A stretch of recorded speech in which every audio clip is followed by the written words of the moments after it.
এই ঔষধটির নাম হচ্ছে জয়নিক্স প্লাস। এটি এক ধরনের 450 এমজির ট্যাবলেট জাতীয় ঔষধ। এই জয়নিক্স প্লাস ট্যাবলেটের উপাদানের মধ্যে রয়েছে কন্ড্রোইটিন 200 এমজি এবং গ্লুকোসামাইন 250 এমজি। বাংলাদেশের সুনামধন্য ঔষধ কোম্পানি ইনজেপ্টা ফার্মাসিউটিক্যালস লিমিটেড এই জয়নিক্স প্লাস ট্যাবলেটটি সরবরাহ করে।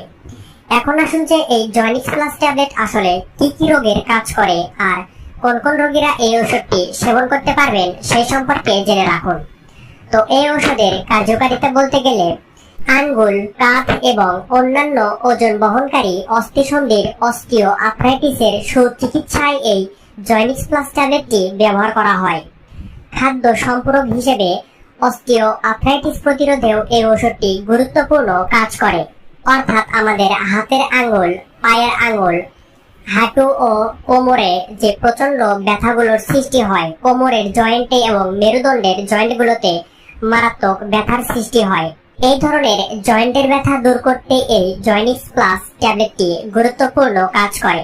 যে সকল লোকজনেরা দীর্ঘদিন ধরে এই ধরনের জয়েন্টের ব্যথায় ভুগছেন, বিভিন্ন ধরনের পেইন কিলার বা ব্যথানাশক ঔষধ খাওয়ার পরেও কিছুদিন ভালো থাকার পর আবার সেই একই ব্যথা সৃষ্টি হয়, তো সেই ধরনের রোগীরা যদি নিয়মিত এই জয়নিক্স প্লাস ট্যাবলেটটি সেবন করতে পারে